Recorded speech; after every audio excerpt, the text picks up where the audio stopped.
everyone. So today for our personal development session, we have the ACN, which is the African Careers Network. And today's session will be facilitated by two of their very beautiful very enthusiastic. Will be moderated by two of their very beautiful personnel.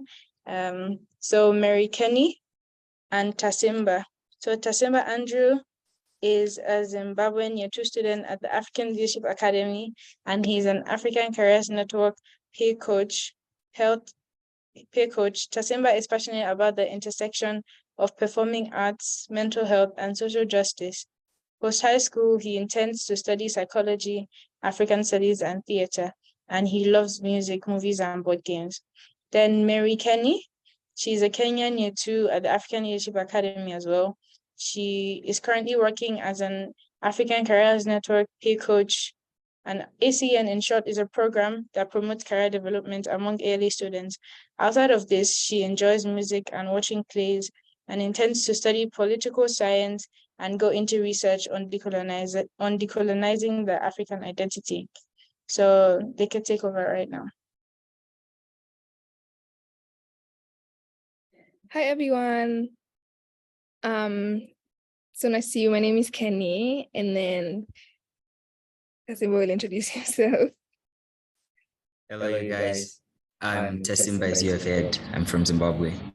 Nice to meet you all. I completely forgot my mic was like unmuted and then the feedback. Anyway, so I'm going to ask that you turn on your cameras, please, so we don't look like we're talking into machines. And while that happens, I'm just going to start sharing my screen and hopefully I get to see all your beautiful faces. Yeah. Cool.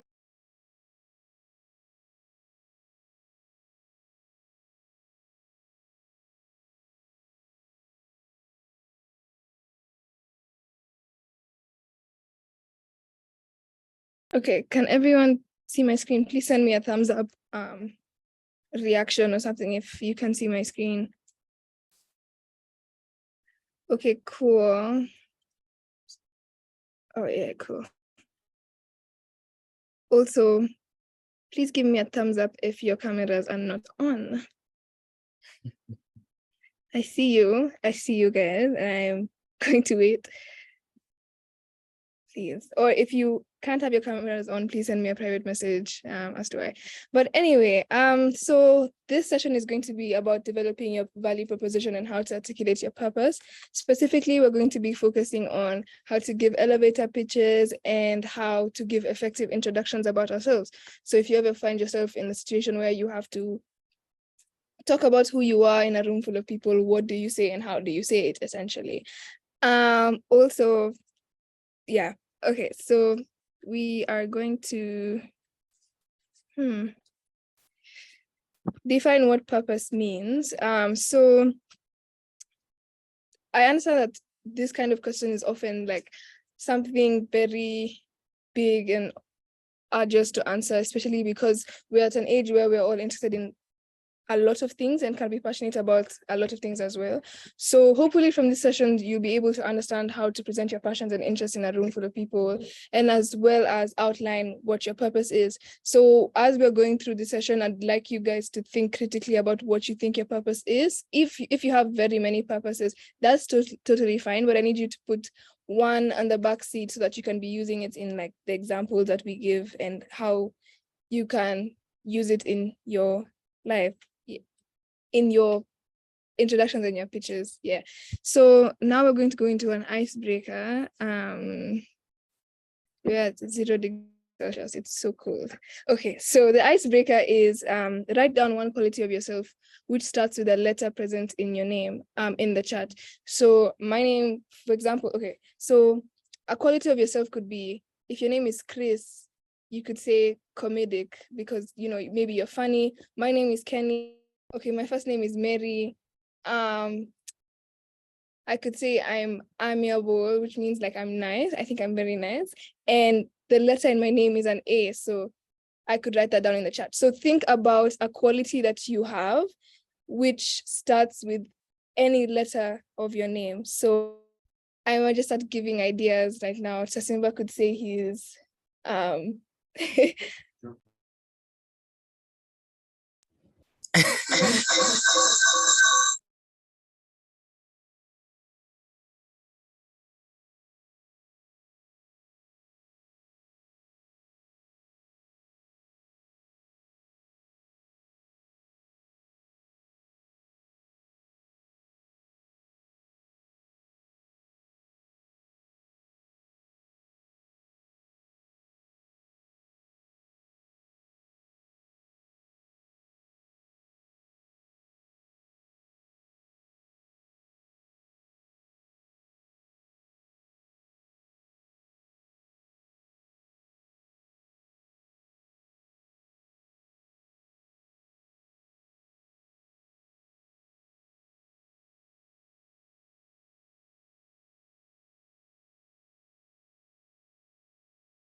hey, yeah.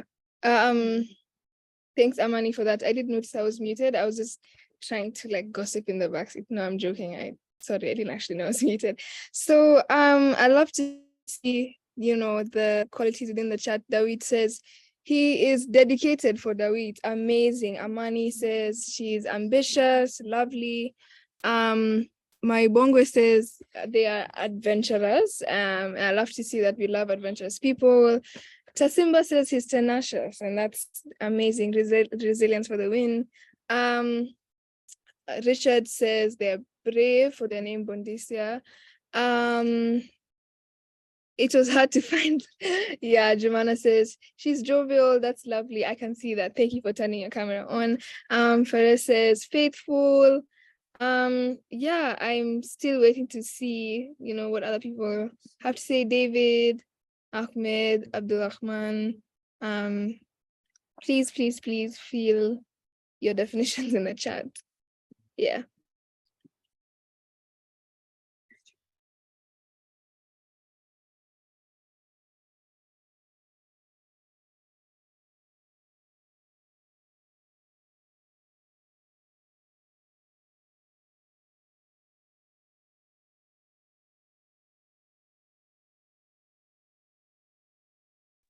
Regina says charismatic. We love to see that. That is so real. Abdulrahman says accurate. Lovely. We love that. Yeah, so without further ado, let's just get into the presentation. Thank you so much for participating, even though it was kind of compulsory, but thank you so much. I'm joking. Thank you so much for participating nonetheless. And so this sort of icebreaker was just to make you think about the qualities you possess that you can show to people or like convince people about yourself. So for example, if I'm going to a place or Tasimba is going to a place and he's like, hey, I'm Tasimba and I'm tenacious as well. Sometimes you don't exactly have to be explicit and say, oh yeah, I'm very jovial or I'm very tenacious or I'm charismatic, but you can implicitly say it through maybe the experiences you've had in school or at your workplace, or perhaps even through other means like showing people your charisma, your joy, and such and such. So now we're going to go into effective introductions. So each one of you guys have shared an aspect of yourselves that starts with a letter within your name. And this is it's very pertinent with how effective introductions occur. So when you walk into a room full of people, or if you're introducing yourself to someone else in like a professional setting, there is like a guideline which you're supposed to use in order for it to be a very coherent introduction as well as effective. So we use this model called the 3 Ps, in which you talk about your past. Your past doesn't necessarily mean like your history or like, who was your ancestor like 400 years ago, but it could also go into where you came from or like where you currently live. It's like a past thing because you live there every day. It's like it's deep. But yeah, so what your name is. So I would say my name is Mary Kenny and I come from Mombasa, Kenya. As the introduction of my introduction, the first statement should be what your name is and where you come from. And then your present, which is the second P, is what you're studying, where you're studying, areas of interest, or your areas of expertise. So you can choose to do all of these or either of them. For example, if you think it's more relevant for you to say what you're studying rather than where you're studying, you can mention it. If I choose to say I'm studying decolonizing the African identity, I can choose to say that, or I can choose to say that and where I'm currently studying it. Areas of expertise just means what are the things that you're good at. So it would be like, hi, my name is Mary Kenny and I am currently studying XXY and I really I'm interested in research. Or my name is Kenny and I come from XXY and I'm studying this and I'm really good at writing research papers or something like that. So your area of expertise should be something that you're good at, or you're interested in as well. And the third P is your passions. What are you passionate about and what is a problem you're trying to solve? So this is the part where we look into purpose and what exactly purpose means. So purpose is essentially what is that calling, the tiny voice in the universe that tells you this is what you're supposed to be doing, and the thing that you feel you are called on this earth to do. And like I said, it could be very many things, and you're open to exploring this between your youth. Yeah, so your passions, you could think about something. What's that one problem that you feel like, wow, this is something that I would like to change? If you feel like within a community there's something that's really bugging or irking you and you want to see it differently, you could say that that is your passion. So for example, using the 3Ps guideline, I would give my introduction as, hi, my name is Mary Kenny and I come from Mombasa, Kenya. I'm currently studying African Studies and Entrepreneurship at the African Leadership Academy, and I really enjoy writing research papers. One thing I'm passionate about is mental health in Kenya, as well as the arts, and I would like to see a community which appreciates African music and African art for what it is. So within that introduction, you've already gotten to know who I am in the sense of what my name is, where I'm studying, and what makes what I'm passionate about within my community. If you can't think of a passion or you don't have a purpose, because like sometimes we lack the words of this, of like saying what we like to do, and that's valid. You could think about what you like doing for fun. What is your hobby? You could even mention something like, oh, I have a garden and I like growing tomatoes, or I enjoy taking dogs for walks. And that could be something that you add under your passions or interests because it's still a relevant part of who you are. If you also can't think of like a problem you're trying to solve, you could look at it in a sense of what is important to me right now. Is it, am I interested in seeing like a better world or like a better community? Am I interested in seeing more women in STEM? Am I interested in seeing more men taking up certain roles in society? So it's just think of what is important to you right now and see how you can reel it in, tie it in to your introduction. Yes. Kindly, if you have any questions, please write them down in your notebooks or type them in the chat, and then I'll get to them at the very end of the presentation. So yeah, I will let Tasimba go into effective introductions. Okay, so in introducing yourself, you have to make sure that the introduction is compelling, right? It's not just an introduction that's not going to add anything to the people you're introducing yourself to. So just like an introduction in an academic essay or any piece of writing compositions we used to do in English, you have to give a general idea of the subject matter in which this case is yourself, right? So you have to give insight into who you are. So which brings us to the first point. An effective introduction has to let your audience know who you are at the end of it. So like Kenny's example, we now know that she's passionate about decolonizing African identities.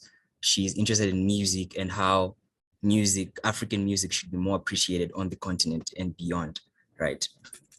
It also should portray your passions, which we saw in the 4Ps. You have to make it known and seen evident that this is what I'm passionate about and interested in. And yeah, your passion doesn't have to be a big thing. I want to create a real life Wakanda. It doesn't have to be like that. Your passion can really be, my passion is to create meaningful connections with the people around me in my life or in my community. Just something that is very true to you and you would do any day, every day. You also have to sound natural. which is kind of a hard part once you have all these models, because you tend to want to rehearse and like have it crammed in your head that I'm going to say, I'm Tasimba Andrew from Zimbabwe, and I'm passionate about soccer and planting trees. So yeah, you have to know what you're passionate about, who you are, but try not to make it sound very scripted, because in that way, that will put your audience off, because they'll just be like, ah, this is a robot. You have to come across as a person, right? So try to make it sound as natural as possible. But of course, at the back of your head, you should know what you're going to say, but sound natural. Be concise. What this means is just be brief and short. All information that is relevant should be there, but don't go above and beyond, because again, it's just a snippet. You put your audience off and you want to keep them engaged. And be clear, your language, your register. Don't use all the big words that people are not going to understand. Enunciate your words so that we really hear what you're saying. Next slide, please.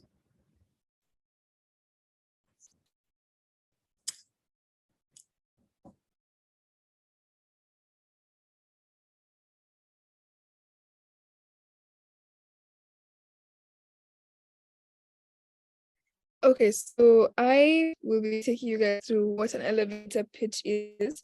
And so essentially an effective introduction was to give you an idea of, like I said, how to introduce yourself in a room full of people. And now an elevator pitch is like a more concise but professional way of pitching yourself and your purpose within a limited amount of time to people that you meet, let's say in professional settings when you're trying to network and such and such. So let's get right to that. An elevator pitch is a brief, persuasive speech that you use to spark interest in what your organization does or who you are if you're self-employed. You can also use it to create interest in a project, idea, or product, or in yourself. A good elevator pitch should last no longer than a short elevator ride of 20 to 30 seconds, hence the name. So this is just to say that the term elevator pitch was coined from the amount of time it takes to go down an elevator. So let's say like the ideal situation that an elevator pitch would happen is if you're entering an elevator from like the 5th floor and you're going to the ground floor and you see someone who could possibly be, you know, a good investor in your product or a good investor in a service that you want to offer, and you want to tell them what you do, why they should invest in you within this time period that the elevator is going down. And if you've been in elevators before, you know it doesn't take more than 30 seconds or 1 minute to go down unless something happens like load shedding, or it just keeps on going up and down between 2 floors. So parts of an elevator pitch include your name and who you are, which is what we talked about in the part of effective introductions. And sometimes you don't have to really mention your name. For example, if you're an employee at a certain organization and the elevator pitch that you're going to give is to like a big investor who, let's say, could possibly boost the sales of your company or the organization that you're working in, and you need them to really be interested in your product or where you're working, you don't even have to mention your name per se, but who you are in the company. Like, hey, I work at Coca-Cola Original Taste, and you know, or you could be like, hi, my name is Kenny, I work at, you know, Coca-Cola Original Taste. And yeah, so the second part is a hook. So this is often mentioned in things like creative writing or in drama and film, where the part of a conversation or the part of a plot or acting that stimulates someone's interest, the part that gets you curious, the part that actually gets you hooked into what the person is trying to say. So I'll give examples of a hook in the next slide, but essentially in an elevator pitch, because it's so short, you want to capture the person's attention in order for them to be curious about you. And even after the elevator pitch is over, they could go out of their way to look into, hey, what can I do? How can I reach these people, and how do I know more about their product or the service that they're offering? And finally, a value proposition is essentially what's unique about you or what you are saying. This is an essential part about like business model canvas and like the build model, because it's like saying, what is it about my product, my service, or myself that is so unique that it will sell in like a group of many people, right? And then finally, the conclusion, contacts, how can this person reach you? Because let's assume you're in a networking event that has over 200 people and you're going to present an elevator pitch to every single, like, let's say 50 people. And an elevator pitch doesn't have to happen in an elevator. It could happen in person. We just say that because of the time period. But let's say, for example, you're in a room with like 100 people and you present your pitch to like 7 people at different times of the night or the day or whatever time the event is happening. They wouldn't know how to reach out to you or how to remember you if all you told them was your name, give them a hook and a value proposition. And let's also it's an assumption that they might not even have access to the internet all the time. Like maybe they're busy 24/7 and don't have time to look up, okay, who is this person selling this product to me? And so it's good to be like, hey, you can reach out to me here. If you have a business card, that's the point that you offer your business card to them, or a contact card for them to reach back to you. So now we are going to look at examples of a hook, and Tasimba will take us through that. Okay, so yeah, like Kenny said, a hook is supposed to stimulate interest, and it's like that one thing that the person you pitched yourself to is going to remember and is going to make them want to do further research and connection with you, right? So the first example is open quote, as a fashion influencer with over 20K followers, I've engaged directly with more people through my Instagram, right? So once a person says this, I want to know more about their work. Okay, they're a fashion influencer and they have over 20K followers. That's quite significant. And they've engaged directly with more people through Instagram than in person. And I would want to know why this is happening and why this is very relevant and important to them. Already they have grabbed my attention and I'm focused. The second example is open quote, with decades of experience in the education field and having helped hundreds of clients. Again, this because it includes kind of like a quantifier, a statistic, even the first one, right? We are told that with decades of experience, so already I know this person is really experienced in the field in which they work in, which is the education field, and they have helped hundreds of clients. So already in my head, I'm thinking, why has hundreds of people in the education field continued to go to this person for help and for assistance? There should be something about them. So I'll focus all my attention to them and listen to them.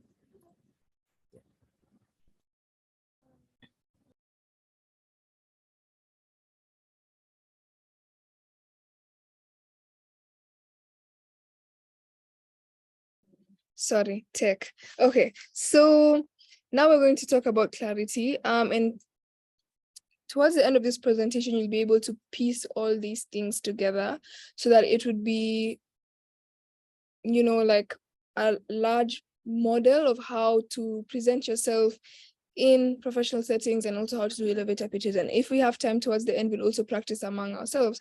So a common theme that is present in an effective introduction as well as elevator pitches is clarity. And clarity is just like the aspect of being clear about what you're saying or what you're trying to communicate to the other person or the organization, or essentially being clear in your message. So this is a quote from writer Steve Woodruff, who wrote a book called Clarity Wins, Get Hard and Get Referred, that essentially encourages entrepreneurs and businesses and gives them like models to use on how they could increase their sales and improve their marketing. And I think this specific excerpt from his book is really pertinent to what we're discussing about elevator pitches.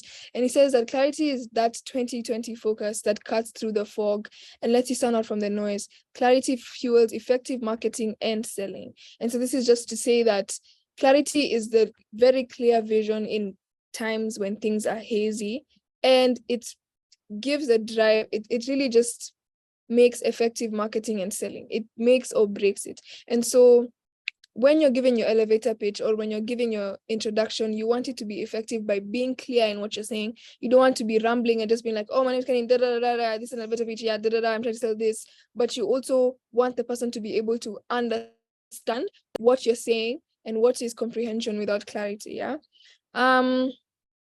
So why clarity is An elevator pitch takes place within a very short amount of time, and you want the person you're trying to persuade to leave with a clear understanding of what you're trying to say. And so you need to avoid situations of excessive jargon and just rambling and going over your words, but being very clear even in the way that you're speaking, and don't seem very constricted by the time limit that you've been given, even though it's like 1 minute, 30 seconds to 1 minute that you're allowed to give this speech. Clarity is one of the most important parts of communications. And like I said, how can someone comprehend a message if it is unclear to them? And just to even clarify what an elevator pitch is, it's different from a normal pitch, for example, the ones that you'll be doing tomorrow, in the sense that this one is not an opportunity for you to sell what you're trying to sell, but for the person to have curiosity, to be curious about what you're selling, your service, your product, and also capture their attention on what you're saying. So it's not a chance for you to be like, okay, this is where I'm getting funding, this is where I'm going to get customers, or this is where I'm going to get people interested in the final products and everything. But this is where I'm going to get my, let's say, first investor, because they're interested in what you're saying. And this is where you're going to capture their attention, like I said. So we're going to look at examples of an elevator pitch just to give you guys, orient you guys around how they should look like. And so just for context, so I will leave the website that we got these examples from in the chat after this presentation.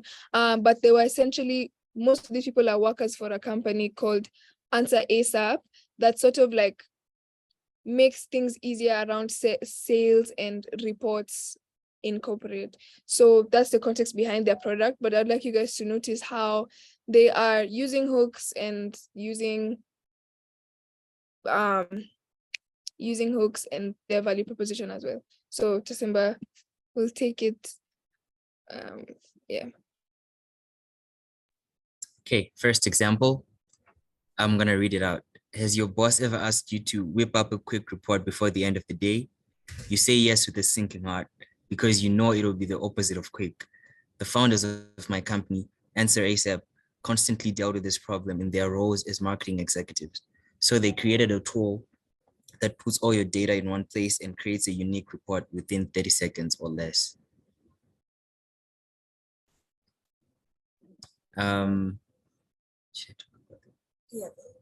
Yeah, so already you see it starts out with a hook.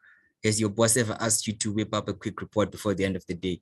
That's like one thing that I would say millions of people across the planet can relate to, because you go to work, even people who don't go to work, like students, they can also relate. You think about an assignment you're just told of and is due in like a day, so people can relate with that already. That's a hook, and they're like, okay, what does he have to say about this thing that we all share?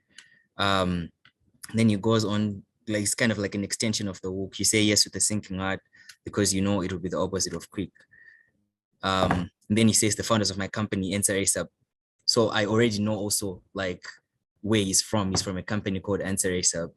If I've heard of it, I'll be like, oh, okay, I remember it. If I haven't, I'll still be interested in knowing what it's about. And then he talks about the problem, and then he discusses what he's pitching about, like the core of his pitch, which is that they've created a tool that puts all your data in one place and creates unique reports within 30 seconds or less. That in itself is enough to sell the product to me, because I get to understand what it does and what it's about in just that short 30 seconds. Example 2, as an account executive for Answer ASAP, I talk to hundreds of marketers per month, and 99% of them hate creating reports. It's time consuming, it's tedious, and it's usually not your highest priority. That's where our tool comes in. It pulls from all of your data to create any report you want in less than the time it takes to pour a cup of coffee. Yeah, so you see that in this one, there's an element of credibility that is added. And how does this credibility come across? This person who's pitching, they tell their audience that they talk to hundreds of marketers per month. So already you know that they actually are doing the thing they're talking about. They're not just thinking about it in their head, right? And they give a quantifier, a number. 99% of them hate creating reports. This is like a huge number. So already my mind would be blown and I'll be like, oh, wow, 99%. I'm also one of those 99%. That's a lot of people who hate creating reports. So it means this product is actually important and it has a market because 99% of people hate creating reports. Yeah. Also just if it's like feedback.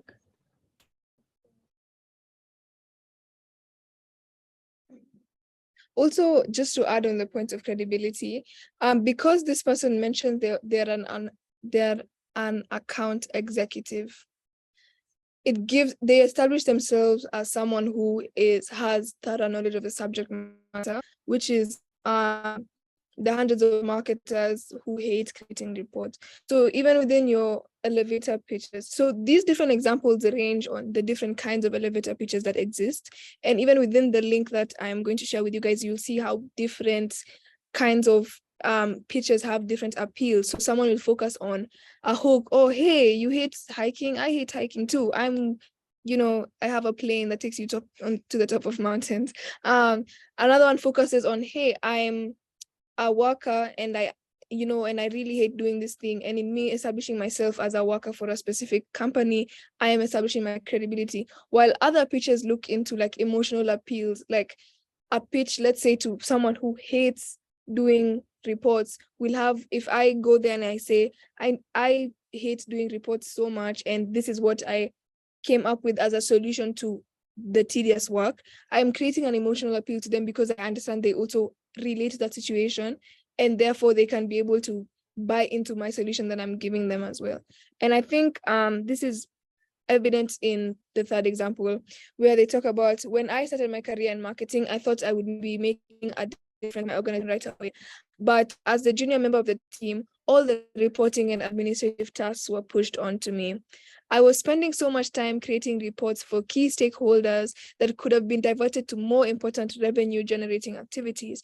If you're not using Answer ASAP, you're spending too much of the organization's time, money, and talent on something that can be generated by our tool on demand in 30 seconds. So there's a concept of pathos, ethos, and logos by Aristotle, which appeals to pathos, your emotions, logos, your logic, and ethos, your credibility. So here there's a lot of pathos in the sense that, one, they talk about how they really thought they would make a big difference, but as a junior member of their team, they weren't able to create such a big difference.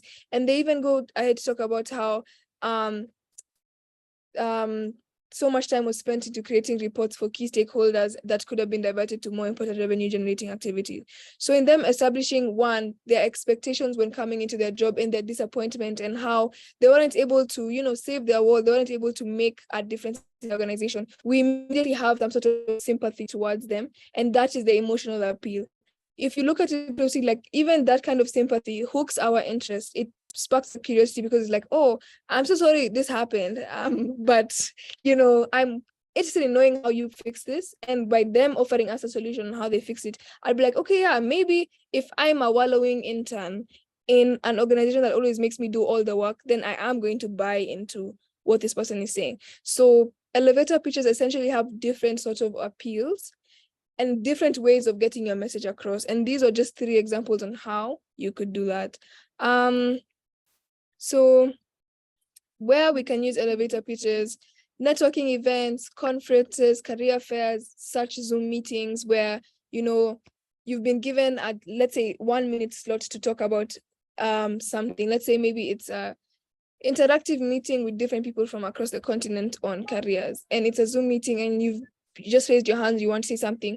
You can give an elevator pitch and be like, hey, this is who I am, this is my product and everything. And then be like, oh yeah, you can speak to me after at this email address. So one of the things that we noticed were missing from the previous examples were the contacts. How are they supposed to reach you? And also their names and who they were. But the context in which those pitches were happening, I'm assuming, was one where it was like a, let's say, networking event for companies, and all you have to say is, oh, I work at Answer or I work at this and this company. And so because of that, you don't have to mention your name. It's what I was saying, like, as long as they know who you are, and who you are could be where you work, or if indeed you really need to say your name, if you're selling your own product, then you should do so. But never forget to also offer your contacts and places where people can reach out to you, because networking can't work if they can't reach out to you at the end of the day. So use elevator pitches in like a different range of professional situations or places where you feel like you can get someone interested in your products, even in public transport, at the airport, in school. You can use elevator pitches as long as it hooks someone onto what you're trying to sell. Sorry. Now, I'm going to open the floor to questions or any clarifications you guys have before we move on to a few minutes of practice time. Can you raise your hand if you have any question, or type it in the chat? Yes, Jumana. And then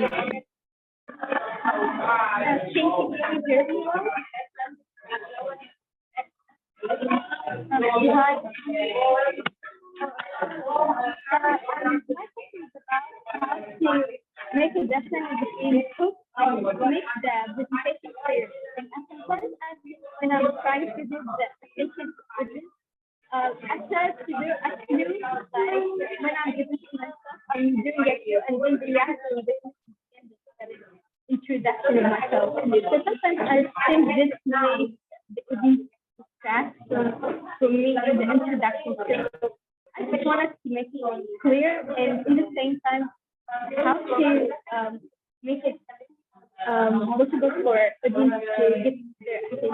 I can understand myself.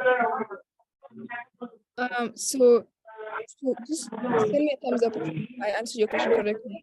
So how to give a clear and effective introduction at the same time having to create a hook, because sometimes it can be hard to focus on both. So how do you do both at the same time? Yeah. Okay. Thank you for asking. It's a very lovely question. I think for me, I would say one, I think capturing your hook or having a hook is what would guide how the conversation would go to and how clear the conversation is going to be. You don't really have to have a hook all the time, because sometimes you can be interesting even without having to spark that interest. Maybe in what you're saying is what is interesting. However, if you use a hook and say, you know what really, let's say, you know what's so annoying about the whole climate change issue is the fact that there's not enough access to education opportunities for young people to be a part of the Save the Planet campaign. That in itself is a sort of hook, but it might not be as interesting as you think, but it already shows, hey, this is something that is not so nice, but this is also a solution I have. And then you could go ahead and say, I usually over the summer, I organize ways in which young people can get involved in the climate, saving the planet against the climate crisis. And this is how I do it. And so because you've had that clear hook, it becomes very clear what you're trying to say. You're speaking about climate change, you're speaking about environmental sustainability, because that hook has guided your question. So I would say, don't worry too much about like clarity if you have a hook. But if you don't have a hook, just try and look, if for example, write an example introduction down and see, am I repeating the same words? Am I just saying the same thing in different words? Am I not being clear enough? I was presented to a friend of yours and say, was this clear enough to you, or was this interesting? And I think through practice you'll be able to get the hang of it. But yeah, I don't know if Tassimba, you have anything you want to add. Okay, so we're gonna go to Panache had their hand up, if I remember correctly. Hello, yes, I hope you're doing well. So my question is on the messaging for the speech. I think just on reflection, one of the things that can make an elevator pitch pitchy is making sure that it is concise and clear. In other words, capturing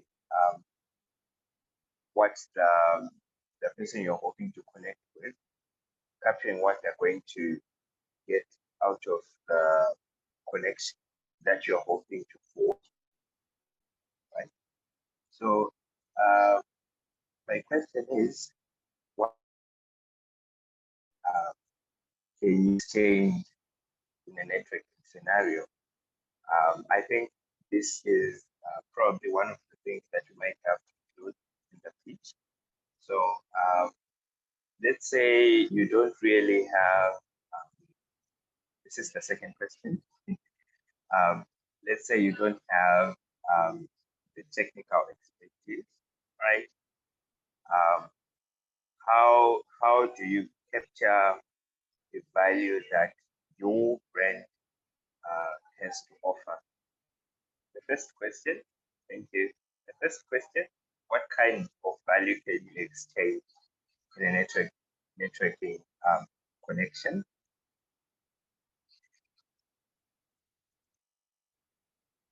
Or interaction?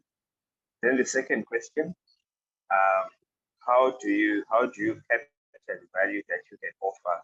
How do you capture the value that your brand can if you don't have technical expertise? Okay.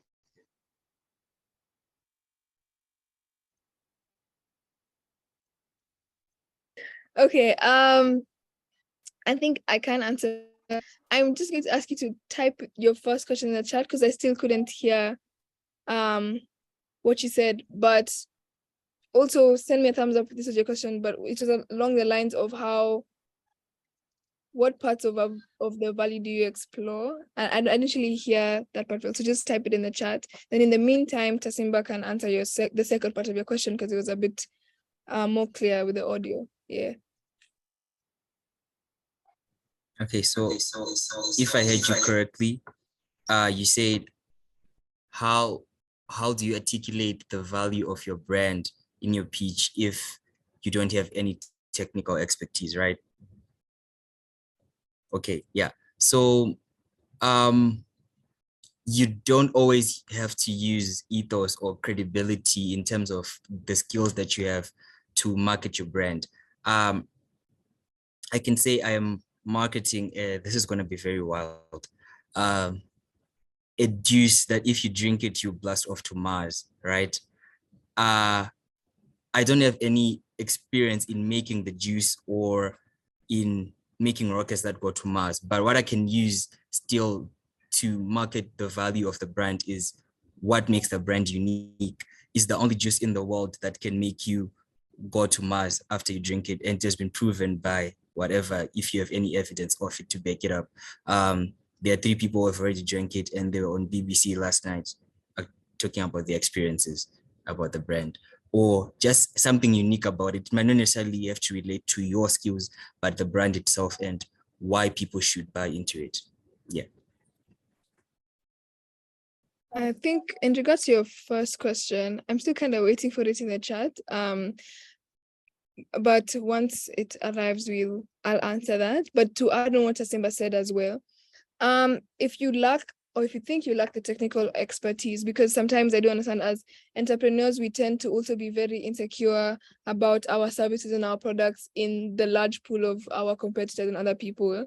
So one, I would advise really believe in your product and your service. And if you want to sell the value of the product and service, put yourself in the shoes of the customer, because only they know how valuable your product is at the end of the day. Because you might think you're doing a very lovely job, but then they might think otherwise. In the same way, you might think you're not doing a very good job, but they actually think otherwise. So like what Tasimba said, if you have any people who have experienced your brand, they can vouch for this is the best product to use in this case, then I would advise mention them and be like, oh, 3. And let me tell you something. So percentages are actually such a crafty way of sort of refining information, because if you've only had 3 customers in your business and 2 out of 3 of your customers have enjoyed your product or your service, 66% of your customers have enjoyed your product and your service. So you don't have to say, I only had 3 customers and 2 out of those customers enjoyed my product. But if you change it into a percentage, and it's still as accurate as, it's still the truth, saying 66% of my customers are return customers and they've come back for my product or service. So I think those are one of the ways you can look into talking about value without technical expertise per se. Yeah. Once you get your first question in the chat, then we'll be able to speak to that. Anyone have any other questions, any clarifications? Please just raise your hand. Yes, Tapi Wanashe. Thank you so much. How are you doing? I'm doing well. Thank you for asking. How are you? I'm okay. So my question is kind of far-fetched, but I was just like thinking about it when you're speaking.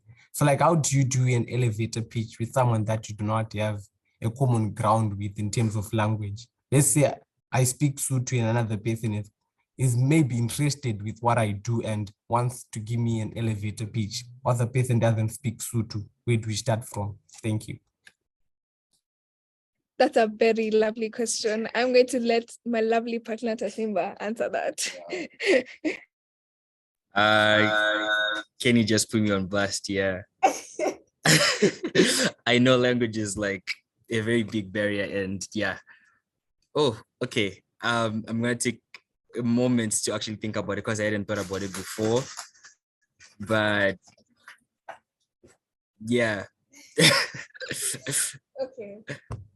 As you can see, the unbogables have been boggled. Anyway, I think what I would say about that is, even though language barriers might be a thing in communication, never forget the key elements of communication. So let's say, for example, Tasimba, I speak Kiswahili and Tasimba speaks Shona. Yeah. And I'm speaking Kiswahili and Tasimba speaks Shona. We have different languages, but let's say I want to point him to where the door is. Even in my different language, I have to ensure that Tasimba understands that I'm saying the door is over here.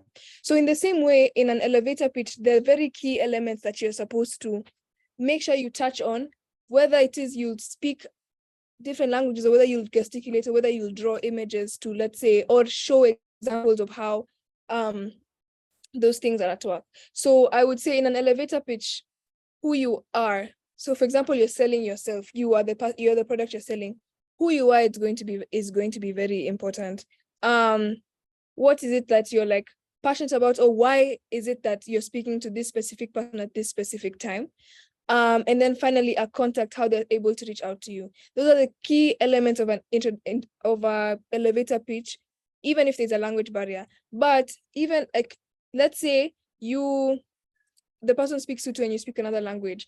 If within that space you're able to find someone to be a third party to translate what you're saying, someone who possibly understands both languages, or someone who understands a shared language. If you speak English and if you speak English and they speak English and Sotho, you can speak to them in English and they can translate it to Sotho for the other person. But if it's like too much work, because obviously sometimes you can't find people who speak the same common languages, find ways to mitigate those barriers by ensuring the communication is like the most important aspect. I do also acknowledge that sometimes because of language barriers, what you're saying is going to be very watered down, because then you're going to focus more on like getting the message across and not in the big words or persuasive words you are using. But at the end of the day, the key element is that they understand why you're speaking to them at that point. Let's say I go to Tasimba and I want to sell him this bottle. I'm going to tell him, taste. And I'm just going to like find a way to let him understand why we were having that conversation at that time. But yeah, hopefully in the future, apps like Google Translate can work and they will involve African languages, and then therefore your problem is going to be solved.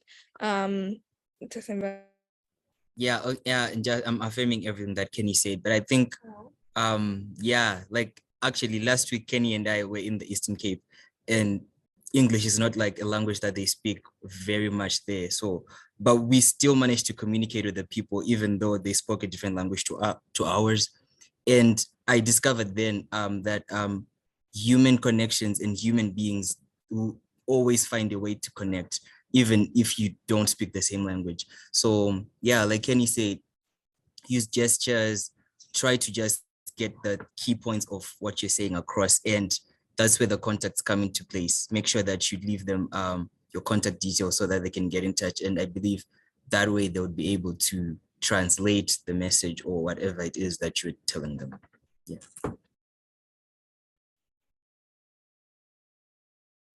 Thank you so much. You're welcome. Anyone have any more questions I'd like to answer? Okay, so my bongo asked for clarity on how you are going to be presenting tomorrow. I think I will leave the last few minutes of this session to the people in charge, Regina and Kutle, and I think they can speak to that. But as for now, Tasim and I do not exactly know how we could answer that question. But thank you for asking it nonetheless.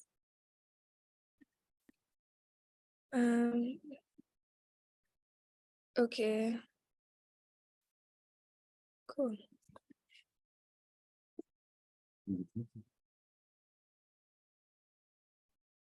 Okay, so if there are no more questions, okay, if there are no more questions, so we had put aside time for you guys to practice elevator pitches and effective introductions. However, our session was cut short and we only actually have about 3 minutes left of the session. And so at your own free time, practice with a friend or practice with someone, or open a Google Doc or a Word doc and write down how you would introduce yourself.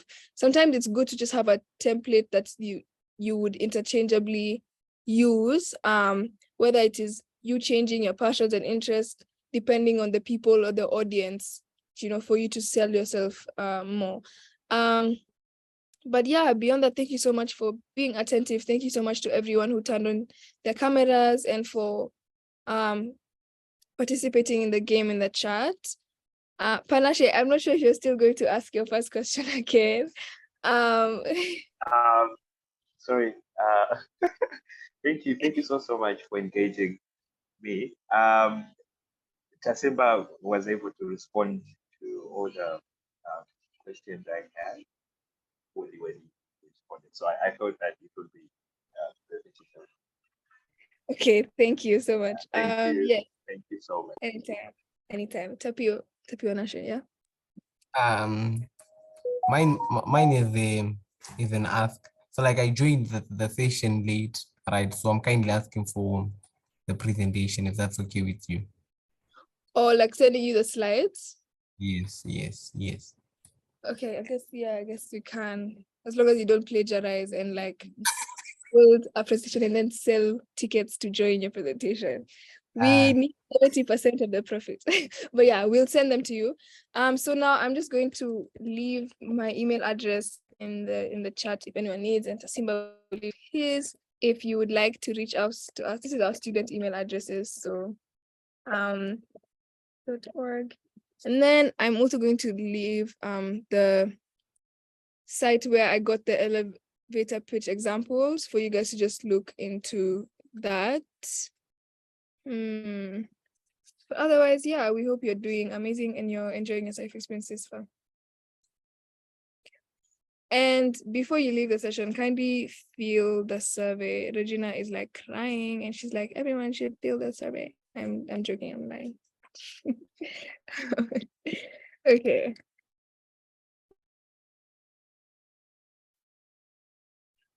Thank you to everyone who's saying thank you, and you're very much welcome. There is the link, you guys could follow it. Also check on YouTube how to do elevator pitches if you want more clarity on something. So kindly fill in the survey.